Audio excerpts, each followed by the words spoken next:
Hi అందరికి నమస్కారం. AL మీడియాకి స్వాగతం. మీ మండలాన్ని ఏ విధంగా అభివృద్ధి చేయించారు? ఎమ్మెల్యే కంటే ఎక్కువ స్థాయి మించి రిప్రజెంటేషన్ ఇవ్వడం, వైకుంఠ ధామాలను ఒక పాలసీ ఉంది. ఆ పాలసీ ఢిల్లీ నుంచి ఒక జీవో తీసుకొచ్చిన బివి పాటిల్ గారి సహకారంతో ముఖ్యంగా కాలేజ్, జూనియర్ కాలేజ్ కూడా 2,50,00,000 మంజూరు చేయించడం జరిగింది. కట్టిపించే వరకు వదలదు. మార్నింగ్ స్కూలు, ఆఫ్టర్నూన్ కాలేజ్, అదే ఒకటే కూడా స్కూల్ నడిచేదంట. అదే ఇప్పుడు ఎట్లా?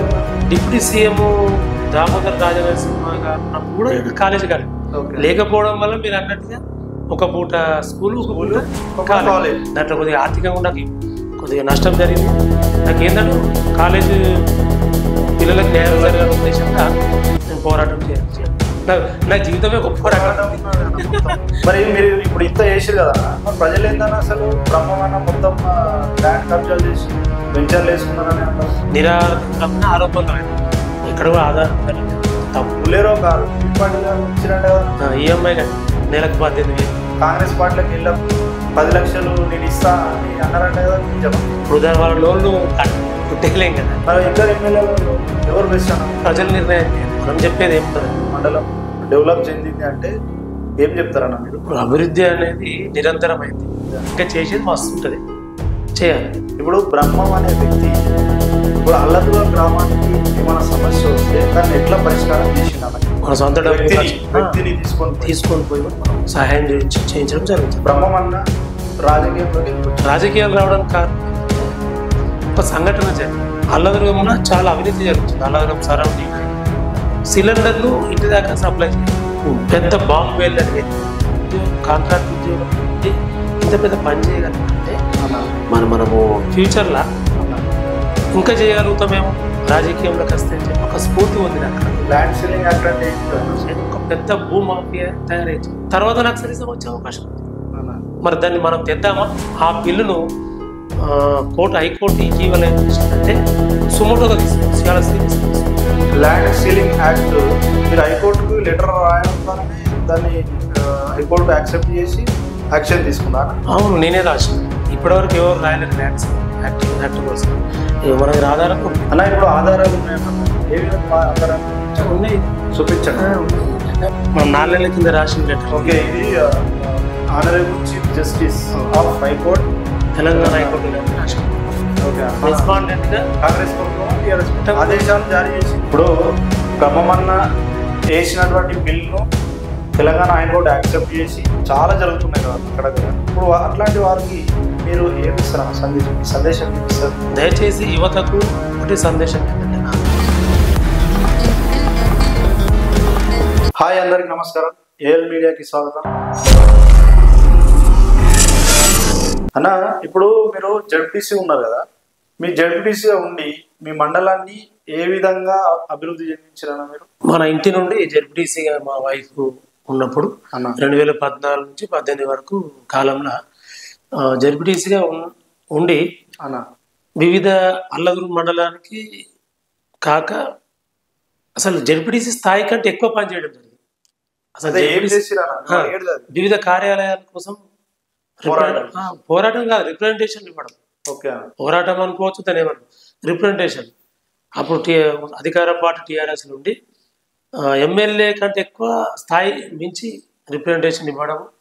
అప్పుడున్న డిప్యూటీ స్పీకర్ గారికి, హరీష్ రావు గారికి, మంత్రి హరీష్ రావు గారికి అట్లా రిప్రజెంటేషన్లు ఇవ్వడం చేత సిఐ కార్యాలయము, అప్పట్లో సబ్ డివిజన్ కార్యాలయాలు, చాలా కార్యాలయాలు, కొన్ని కార్యాలయాలు వచ్చాయి అన్నప్పట్లో. అట్లా ప్రజలకు మేలు జరిగింది. అదిగాక సీసీ రోడ్లు, గ్రామాల సీసీ రోడ్లు. మళ్ళీ ఇప్పుడు వైకుంఠ ధామాలని ఒక పాలసీ వచ్చింది. ఆ పాలసీ ఢిల్లీ నుంచి ఒక జీవో తీసుకొచ్చినాం. మేమే జీవో తీసుకొచ్చి దాన్ని మొత్తం జిల్లా వ్యాప్తంగా ఫస్ట్ మంజూరు చేయాలి. అంటే అది ఇప్పుడు వైకుంఠ ధామాలు ఉన్నాయి కొన్ని. అది ఆ పాలసీ మనమే తీసుకొచ్చాం. తెలంగాణలో అప్పట్లో అమలు లేకుండా. అది కాక అది central policy, central policy, state policy. BV Patil గారి సహకారంతో, బివి పాటిల్ సార్ ఎంపీ గారి సహకారంతో సీసీ రోడ్లు, వైకుంఠ ధామాలు, మళ్ళీ ఎంజీఎన్ఆర్ఈజీఎస్ నిధుల నుంచి కొన్ని అభివృద్ధి కార్యక్రమాలు, అవిగాక కొన్ని కంపెనీస్ ఇక్కడ కొన్ని పెట్టేటప్పుడు వాళ్ళకి ఒప్పించి కొన్ని బ్రిడ్జీలు అవునా అంటే బ్రిడ్జీలు ఉంటాయి కదా, అవునా చిన్న చిన్న బ్రిడ్జీలు, రోడ్లు, బీటీ రోడ్లు, బీటీ రిన్యూవల్, ఓకే ఇవన్నీ కూడా మా బీవీ పాటిల్ గారు మంత్రి గారు బీవీ పాటిల్ గారు ముఖ్యంగా కాలేజ్, జూనియర్ కాలేజ్ కూడా కాలేజ్. 2,50,00,000 నిధులు మంజూరు చేయించడం జరిగింది. కట్టిపించే వరకు వదలలేదు. కొద్దిగా ఇక్కడ ఇంకోటి అన్న క్వశ్చన్, గత ఒక 20 సంవత్సరాలు అయిందా జూనియర్ కాలేజ్ స్టార్ట్ అయ్యి అల్లదుర్గంలో? అప్పుడు మార్నింగ్ స్కూల్, ఆఫ్టర్నూన్ కాలేజ్, అదే ఒకటే పూట స్కూల్ నడిచేదంట. అదే ఇప్పుడు ఎట్లా ఉందా? అదే అదే కదా నా దృష్టికి వచ్చింది. అదే కదా అప్పుడు అప్పుడు డిప్యూటీ సీఎం దామోదర్ రాజనరసింహ గారు ఉన్నప్పుడు కూడా ఇక్కడ కాలేజ్ కాలేదు అన్న. ఆయన 2 సార్లు మంత్రులు, అప్పుడు కాలేదు. గతంలో కాంగ్రెస్ హయాంలో ఎప్పుడు కూడా కాలేదు. కాలేజ్ మంజూరు అయ్యి అప్పటికి మేము జెడ్పీటీసీ కాకముందు 20 సంవత్సరాలు అవుతుంది. 20 సంవత్సరాల నుంచి బిల్డింగ్ లేదు. లేకపోవడం వల్ల మీరు అన్నట్టుగా ఒక పూట స్కూల్, ఒక పూట కాలేజ్. అది గుర్తించే మేము దానికి 2,50,00,000 హరీష్ రావు గారి తోటి మనం నిధులు మంజూరు చేయించిన. అక్కడ బిల్డింగ్ ల్యాండ్ ప్రాబ్లం ఉంటే కూడా పాత బిల్డింగ్ గులగొట్టించినాము. ఆ గులగొట్టించే బాధ్యత కూడా నేనే తీసుకున్నా. దాంట్లో కొద్దిగా ఆర్థికంగా నాకు కొద్దిగా నష్టం జరిగింది, కానీ నాకు ఏంటంటే కాలేజీ పిల్లలకు న్యాయం జరగాలనే ఉద్దేశంలో నేను పోరాటం చేయడం జరిగింది. కొద్దిగా డిలే అయింది, కట్టడంలో డిలే అయింది. డిలే అయితే కూడా కాంట్రాక్టర్కు లోకాయుక్తకు పోయి కంప్లైంట్ ఇచ్చి మళ్ళీ దానికి పోరాటం చేసి దానికి ఒక పోరాటం జరిగింది. నా జీవితమే ఒక పోరాటం. ఏం చేస్తాం, భగవంతుడు ఏదో పంపిస్తే. మరి మీరు ఇప్పుడు ఇంత చేసారు కదా, మరి ప్రజలు ఏందన్నా అసలు బ్రహ్మమైన మొత్తం ల్యాండ్ కబ్జాలు చేసి వెంచర్లు వేసుకున్నారని అంటారు. ఇప్పుడు ల్యాండ్ కబ్జాలు అనే మాట దుష్ప్రచారం అంతా కావాలని కొంతమంది, మనము రాజకీయంగా ఎదుర్కోవాలంటే ఏదో ఒకటి బురద జల్లాలి కదా, అట్లా దుష్ప్రచారం తప్పితే అదంతా ఎక్కడ కూడా నిజం లేదు, అంత అబద్ధం అది.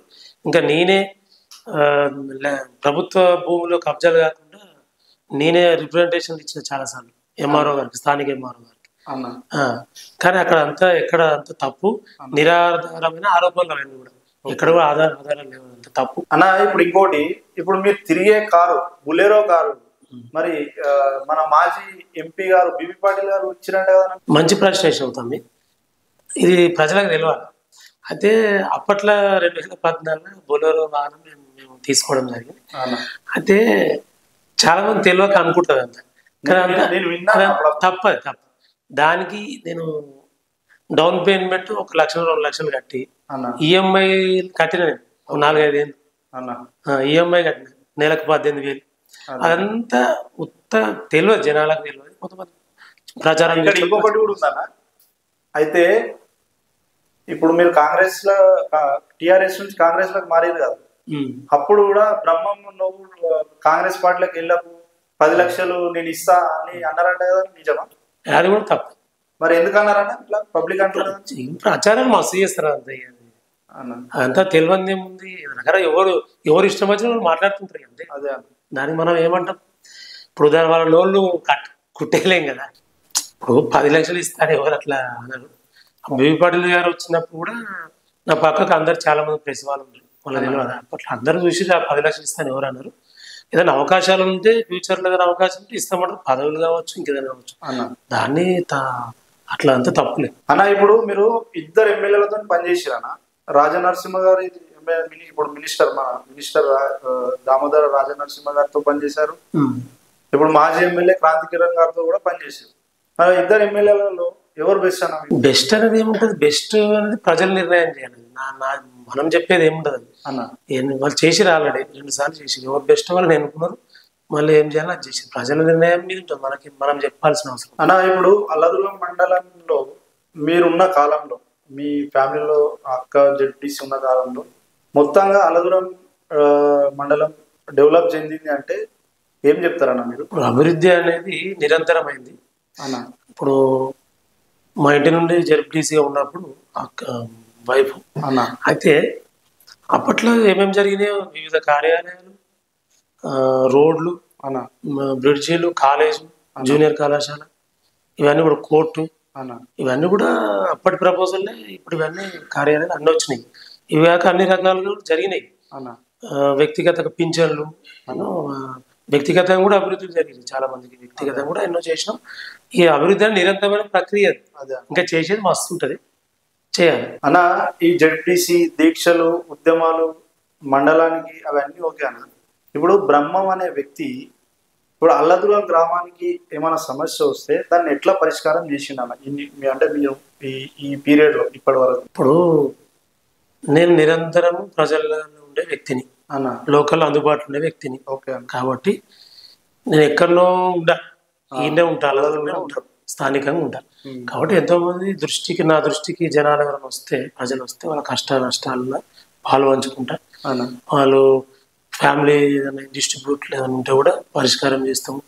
గొడవలు ఉంటాయి పోలీస్ స్టేషన్లు కానీ, ఎంపీడీఓ ఆఫీస్ కానీ, ఎంఆర్ ఆఫీస్, భూముల ఏ పంచాయతీలో కూడా పరిష్కారం చేసే దిశగానే పోతాం. రాజీ మార్గంలో ఎక్కువ పరిష్కారం చేస్తాం, అట్లా చేస్తాం.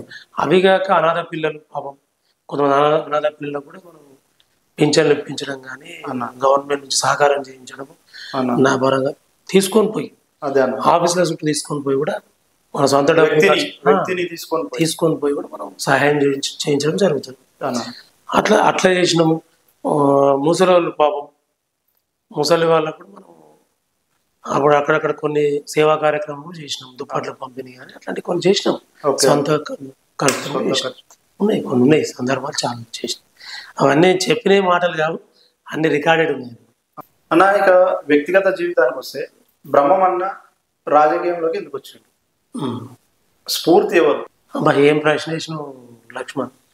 ఎక్కడనో తీసుకుపోయిన పాత పురాణంలో నాకు ఈరోజు అసలు గతంలో ఏం జరిగిందంటే, రాజకీయాలు రావడానికి కారణం ఏంటంటే, ఈ సందర్భం గుర్తు తెచ్చుకుంటే నాకు వాస్తవానికి నేను ఎంఏ ఎకనామిక్స్ చేసిన.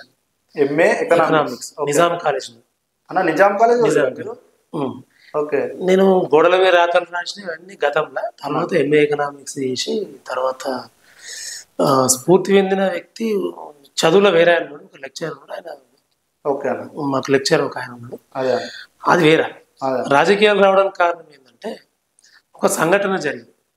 ఒక సంఘటన మా విలేజ్లో నేను గ్రూప్ 1 గ్రూప్ 2కు ప్రిపేర్ అవుతున్నప్పుడు ప్రిపేర్ అవుతూ అప్పట్లో ఉద్యోగం కూడా చేస్తున్నా, కాంట్రాక్ట్ జాబ్ చేస్తున్నా. టీచర్, కాంట్రాక్ట్ టీచర్, డ్రాయింగ్ మాస్టర్గా పనిచేస్తూ గ్రూప్ 1 గ్రూప్ 2 ప్రిపేర్ అవుతున్నా.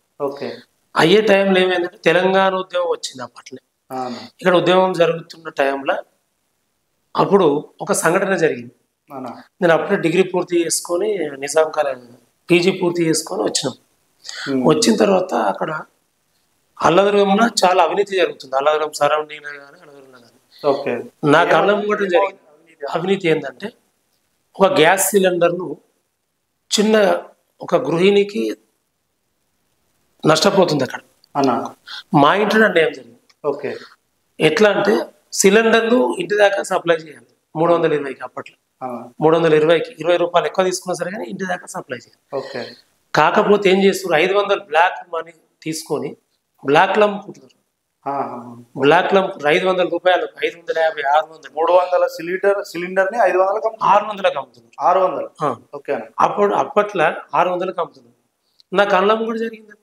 నేను చూస్తున్నా, నేను చదువుకున్నాను చూస్తున్నా, నాకు బాధ అనిపిస్తుంది.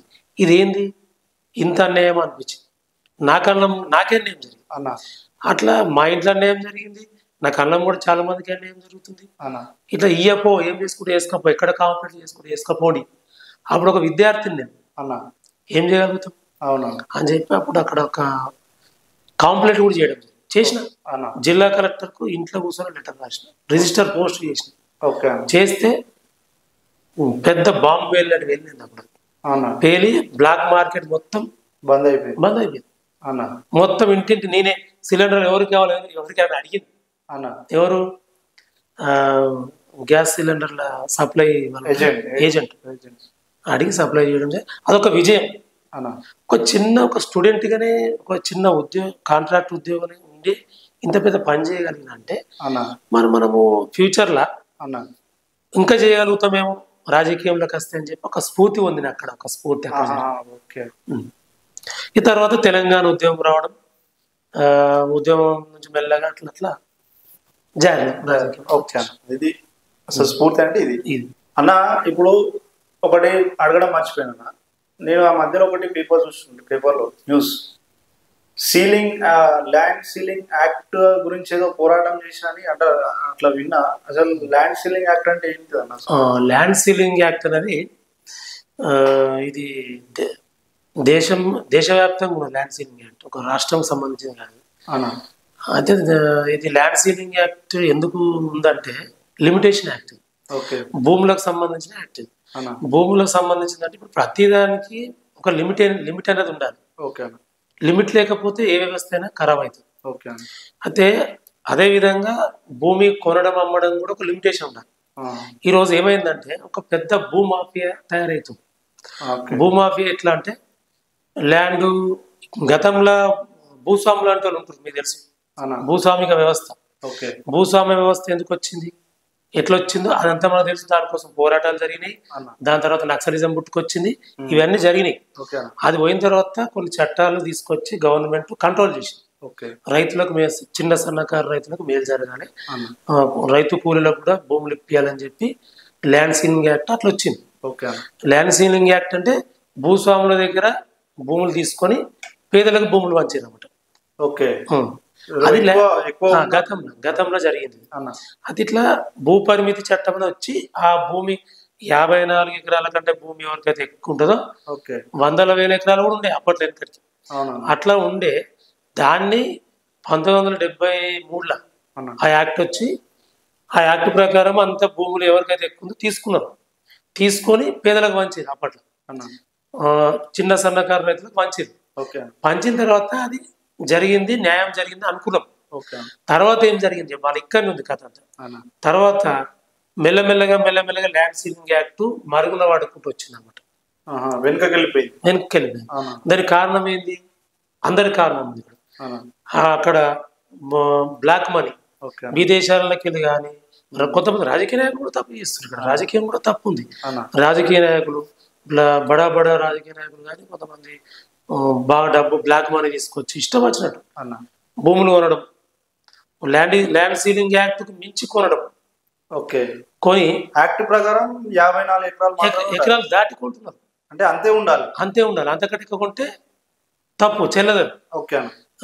ఎట్లా అంటే కంపెనీల పేర్ల మీద, కంపెనీ పేరు మీద మేము కంపెనీ పెడతామని చెప్పి ఏదో ఎటువంటి చట్టాన్ని ఉల్లంఘిస్తూ కంపెనీ పేరు మీద కానీ వ్యక్తిగతంగా కానీ ఇష్టం వచ్చినట్టు ల్యాండ్లు కొనేయడం. ఇక్కడ గ్రామీణ ప్రాంతాల్లో వచ్చి కొనేయడం.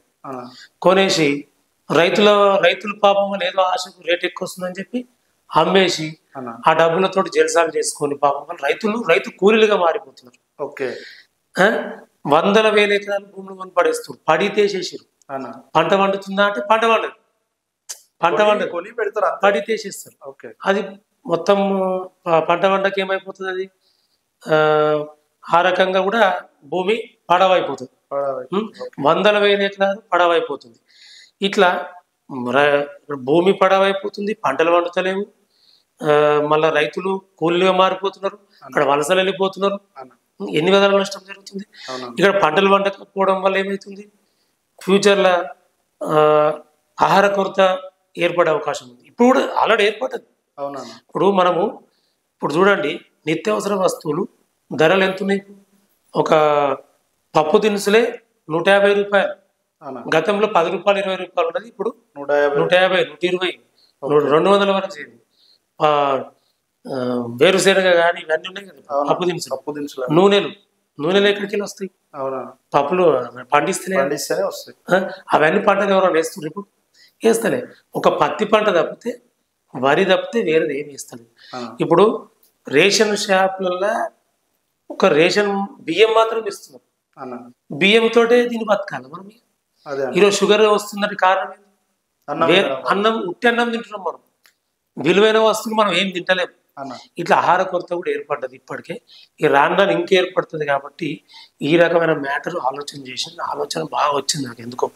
అట్లా రైతుల ద్వారా కూడా కొంత తెలుసుకొని సింగూరు జల సాధన కమిటీ ఏర్పాటు చేసి తిరిగినాయి రైతులలో, ప్రజల వద్దకు తిరిగితే అట్లా కొంత రైతులకు కూడా అన్యాయం జరుగుతుంది. ఇక్కడ ఆహార కొరత ఏర్పడుతుంది. బడా భూస్వామిక వ్యవస్థ కూడా ఎక్కువైతుంది. మళ్ళీ భూస్వామ్య వ్యవస్థ పోయిందంటే మళ్ళీ భూస్వామ్య వ్యవస్థ వస్తుంది. రావడం వల్ల యువత చెడిపోతుంది ఫ్యూచర్లో. అన్న యువకులంతా ఏం తయారవుతారంటే భూస్వామ్య వ్యవస్థ ఎప్పుడైతే వస్తుందో తర్వాత మళ్ళీ ఏమవుతుంది, రైతులంతా కూడా చదువుకుంటాడు. ఒక రైతు కుటుంబంలో ఒక విద్యార్థి చదువుకుంటాడు, చదువుకున్నాక ఉద్యోగం రాదు. అప్పుడు ఏం చేస్తాడు వాడు? ఏం చేస్తాడు? ఏదో ఒకటి చేయాలి. ఏం చేయక ఏం చేస్తాడు? నిరుద్యోగుడు అని చెప్పి ఏం చేస్తాడు? మళ్ళా నక్సలిజం బాట పట్టే అవకాశం కూడా ఉంటుంది. ఏం లేదు కాబట్టి మరి పోరాటం. భూమి ఒక్కని చేతిలో పోయినప్పుడు అసమానతలు ఏర్పడతాయి, ఆర్థిక అసమానతలు ఏర్పడతాయి. ఏర్పడడానికి ఏమవుతుంది? పోరాటం తయారై. అప్పుడు ఏం చేస్తాడు? ఆలోచన చేసి సామాన్యుడు మళ్ళీ నక్సలిజం, ఇప్పుడు నక్సలిజం ఇప్పుడు లేదు, తర్వాత నక్సలిజం వచ్చే అవకాశం ఉంది. మరి దాన్ని మనం తెద్దామా? ఇప్పుడు ప్రజాస్వామిక వ్యవస్థలో ప్రభుత్వాలు ఆలోచన చేయాలి. ఓకే. నేటి సమాజం శాంతియుతంగా ఉంది, నక్సలిజం పోయిందని మనం అనుకుంటున్నాం.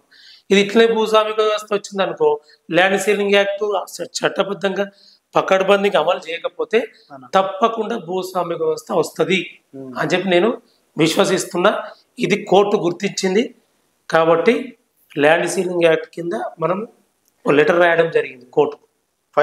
గౌరవనీయ కోర్టుకు లెటర్ రాయడం జరిగింది, పిల్లు వేయడం జరిగింది.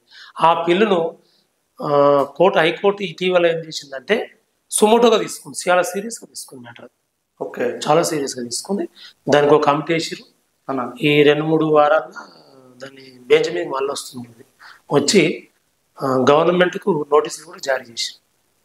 అసలు యాక్చువల్గా ఈ ల్యాండ్ సీలింగ్ యాక్ట్ అంటే ఇది దీనికి గవర్నమెంట్ చర్య తీసుకోవాలి.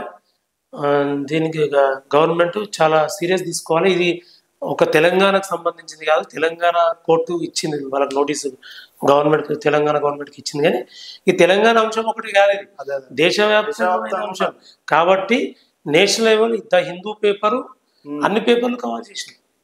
Times of India, Deccan Chronicle అక్కడ చూసినా కాబట్టి అడుగుతున్నాను. అన్ని కవర్. ఇప్పుడు ఈ ల్యాండ్ సీలింగ్ యాక్ట్ మీరు హైకోర్టుకు లెటర్ రాయడం ద్వారానే దాన్ని హైకోర్టు యాక్సెప్ట్ చేసి యాక్షన్ తీసుకుందా? అవును, నేనే రాసిన. ఇప్పటివరకు ఎవరు రాయలేరు ల్యాండ్ సీలింగ్ యాక్ట్ కోసం. మన ఆధారాలు కూడా ఉన్నాయి. అలా ఇప్పుడు ఆధారాలు ఉన్నాయన్నారు కదా, ఏమేమి ఆధారాలు చూపించారు? ఉన్నాయి, చూపించండి. ఉన్నాయి, ఇవన్నీ అవే కదా. ఏందన్నా ఇది మనం జస్టిస్ హైకోర్టు గారికి రాసింది. హైకోర్టుకి ఫీల్ చేశారా అనేది? ఇది ఎప్పుడు చేసారు? 11/2/4 నెలల కింద, 2025 అంటే ఫిబ్రవరి మంత్. ఇదేనా లెటర్? ఇది మనం 4 నెలల కింద రాసిన లెటర్. ఓకే, ఇది honourable chief justice of high court Telangana high court గారికి రాసినాం మనం. ఓకే, దానికి స్పందనగా ఇప్పుడు స్పందన అంటే వాళ్ళు ఆన్సర్ ఇచ్చారు. మనం రాసిన లెటర్ కి ఇదేనా సబ్జెక్ట్ ఉందని చెప్పి వాళ్ళు ఈ సమాజానికి ఉపయోగపడే సబ్జెక్ట్ అని చెప్పి ఆలోచన చేసి సుమోటోగా తీసుకొని దాన్ని తెలంగాణ గవర్నమెంట్ మీదనే కేసు ఫైల్ చేసింది. దానికి రెస్పాండెంట్ గా కాంగ్రెస్ ప్రభుత్వం, టీఆర్ఎస్ ప్రభుత్వం? కాంగ్రెస్ ప్రభుత్వం. ఇప్పుడు ప్రజెంట్ ప్రభుత్వం మీద రీసెంట్లీ ఒక్కసారి ఇది అన్ని పేపర్ల, దేశవ్యాప్త అన్ని పేపర్లు రావడం జరిగింది. ఒకసారి చూస్తాను. ఇది తెలంగాణ హెచ్సి నోటిఫికేషన్ హైకోర్టుది. ఓకే, అన్ని పేపర్లు. ద హిందూ, ఇదేం పేపర్ అన్న? ఇది జస్ట్ పేపర్. ఇది హిందూ పేపరు, ఇది హిందూ, ఇది ఇండియన్ ఎక్స్ప్రెస్. ఇదేం పేపర్ అన్న? ఇది ఆంధ్ర జ్యోతి. అంటే ఇన్ని పేపర్లలో వచ్చిందా అంటే ఓకే అయినట్ట, లేకపోతే మీరు చట్టం అమలు తీరుపై రాష్ట్ర చర్యలు తీసుకోవాలి? ఓకే, ఈ చట్టం ఆదేశాలు జారీ చేసింది. ఈ చట్టంపై మీరు ఈ చట్టాన్ని పకడ్బందీగా అమలు చేయాలి. ఇది ఆంధ్ర జ్యోతి పేపర్, ఇది ఇండియన్ ఎక్స్ప్రెస్. అంటే ప్రతి మీరు లెటర్ రాయడం ద్వారా దీన్ని మళ్ళీ న్యాయం జరుగుతుంది. ఓకే, రైతులకు న్యాయం జరిగే కోసం మనం చేయడం జరిగింది. భూస్వామిక వ్యవస్థ కావద్దని మన ఉద్దేశం. ఓకే, సమాజ నిర్మాణం కాదు, భూస్వామికి మళ్ళీ రావద్దు కదా. అవునా? ఇప్పుడు ఈ ల్యాండ్ సీలింగ్ యాక్ట్ పై బ్రహ్మమన్న హైకోర్టులో వేసిన పిల్ లెటర్ ఇది మన 11వ తారీఖు 2వ నెల 2025 ఈ పిల్ను హైకోర్టులో దాఖలు చేయడం జరిగింది. దీనికి ఇప్పుడు బ్రహ్మమన్న వేసినటువంటి పిల్ను తెలంగాణ హైకోర్టు యాక్సెప్ట్ చేసి దానికి వెంటనే తెలంగాణ గవర్నమెంట్ని ఈ కేసు సుమోటోగా తీసుకోమని వెంటనే ఉత్తర్వులు జారీ చేసి దీనికి సంబంధించిన ఏవైనా ఉంటే వెంటనే చర్యలు తీసుకోమని ఆర్డర్ చేసినటువంటి ఇది ప్రతి పేపర్లో కూడా ప్రచురితమైన న్యూస్. ఏంటిది అన్నది ఇదంతా తెలంగాణ ఉద్యమ చరిత్ర రికార్డ్ చేసి పెట్టుకున్నారు. దీన్ని బట్టి మనకి జెడ్పీసీ టికెట్ మన ఇంటికి వచ్చింది అన్న. ఇప్పుడు ఉన్న యువకులు ఆల్కహాల్ తాగడం, గంజా తాగడం, బెట్టింగ్లు ఆడడం చాలా జరుగుతున్నాయి కదా అక్కడక్కడ. ఇప్పుడు అట్లాంటి వారికి మీరు ఏమి ఇస్తారు అన్న సందేశం? మీ సందేశం ఏమి ఇస్తారు? ఇప్పటిదాకా వేసిన ప్రశ్నలో మంచి ప్రశ్న ఇచ్చిన లక్ష్మణ్. అయితే యువత అనేది నేటి సమాజంలో ఎట్లయిపోయిందంటే సోషల్ మీడియా ప్రభావము ఏందో ఈ మధ్యన ఏందో కానీ చాలా విచ్చలవిడి తనం అయిపోయింది. ఏంటంటే ఇష్టం వచ్చినట్టు రకరకాల మీ ఇప్పటిదాకా చెప్పారు కదా, గంజాయి తాగడం ఇలాంటి అంటారు కదా, బెట్టింగ్లు గంజాయిలు ఇవన్నీ కూడా ఎక్కువైపోయినాయి. ఒకరిని చూసేప్పుడు పాపం తల్లిదండ్రులకి ఏమో మా కొడుకు మా పిల్లలు ఉన్నత స్థాయికి ఎదగాలి, ప్రయోజకులు కావాలని అనుకుంటారు. కానీ వీళ్ళకి ఆలోచన ఉంటుందా? చెడుకు ఆకర్షణ తొందరగా అవుతుంది. ఆ చెడుకు ఆకర్షణ కాకుండా మన తల్లిదండ్రులు మనం ఎంత ఆశ పెట్టుకున్నారో ఆశను మనం నిర్వీర్యం చేయకుండా మనం ఏదైతే కావాలనుకుంటారో ఉన్నత స్థాయికి ఎదగాలనుకుంటారో వాళ్ళు అది చేరతలేరు. కాబట్టి దయచేసి యువతకు ఒకటి సందేశం ఏంటంటే నాది, మీరు ప్రయోజకులు కండి, చేస్తే సమాజానికి మేలు చేయండి, కానీ కీడు చేయకండి. అట్లా ఎట్లా ఏ రకంగా కీడు అంటే మనకు తెలుసు, గంజాయి తాగడము, ఇంకా చెడు దారులు బట్టి రౌడీలు కావడం ఇట్లా జరుగుతాయి. ఇట్లా కాకుండా ఆత్మహత్యలు, బెట్టింగ్లతో ఆత్మహత్యలు చేసుకుంటారు. ముఖ్యంగా ఎమోషనల్ ఫీల్ అయ్యి ఆత్మహత్యలు చేసుకోవడం ఇవన్నీ కూడా తగ్గిపోవాలంటే ముఖ్యంగా మీరు ఆత్మవిశ్వాసం పెంపొందించుకోండి. ఆత్మవిశ్వాసం ఎట్లా పెంపొందించుకోవాలి? నైతిక విలువలు చదవాలి. బుక్ ఇప్పుడు చాలా మంది ఏం చేస్తారు, ఏదైనా సోషల్ మీడియాలో చూస్తారు, మంచి చూస్తలేరు. అవునన్నా. అన్న ఫైనల్ గా ఒక క్వశ్చన్ అన్న, ఇప్పుడు లాస్ట్ గా అంటే మీ జీవితంలో కూడా రాజకీయంగా ఎలాంటి పదవులను అనుభవించాలని మీరు కోరుకుంటున్నారన్న? లక్ష్మణ్ అన్న, ఇప్పుడు రాజకీయం అంటే పదవులు అనుభవించేది కాదు. ఓకే. చాలా మంది యువత అట్లా అనుకుంటారు. చాలా మంది తెల్ల షర్ట్ వేసుకోమని నాయకుడు కాదు, పదవులు కాదు, పదవుల ఉద్దేశం కాదు ఇక్కడ. ఓకే. సమాజానికి మేలు చేయాలి, ప్రాంతానికి మేలు చేయాలి, ప్రజలకు సేవ చేయాలని ఉద్దేశం. ప్రజలు అనుకుంటే ఏదైనా చేస్తూ పదవులు తానే వస్తే అవి వేరే విషయం. మనం కష్టపడుకుంటూ పోతే ప్రజలకు సేవ చేస్తే ప్రజలే మనకు లీడర్లను తయారు చేస్తారు. వాళ్ళే అవకాశాలు అవి కలిసి వస్తాయి. అవకాశాలను అందిపుచ్చుకోవాలనేది నా సందేశం, నా ఉద్దేశం. కానీ మనం పదవులు ఉందని మనం అనుకోవద్దు, అవే వస్తాయి పదవులు. అంతే. రాజకీయం అనేది సంపాదించేది కాదు. రాజకీయం అనేది నా ఉద్దేశంలో గల్లే కాలరెగరేసి తెల్ల చెట్లు వేసుకునేది కాదు. ఏ షర్ట్ వేసుకున్నా రాజకీయం అనేది నిజాయితీ అనేది సింహం లాంటిది. ఎక్కడ ఉన్నది నిజాయితీ గల రాజకీయం రావాలని నా ఉద్దేశం. అంతే. 90% మంది ఇప్పుడు రాజకీయ నిజాయితీ పరులు లేరు. అన్న థ్యాంక్ యూ అన్న. మీకు ఎన్ని పనులున్నా, మీ పార్టీ మీటింగ్లు ఉన్నా, ఈరోజు మాకు టైం ఇచ్చినందుకు బ్రహ్మం అన్నకు ఏఎల్ మీడియా తరఫున థ్యాంక్స్ చెప్తున్నాను. థ్యాంక్ యూ వెరీ మచ్ అన్న. Okay, thank you.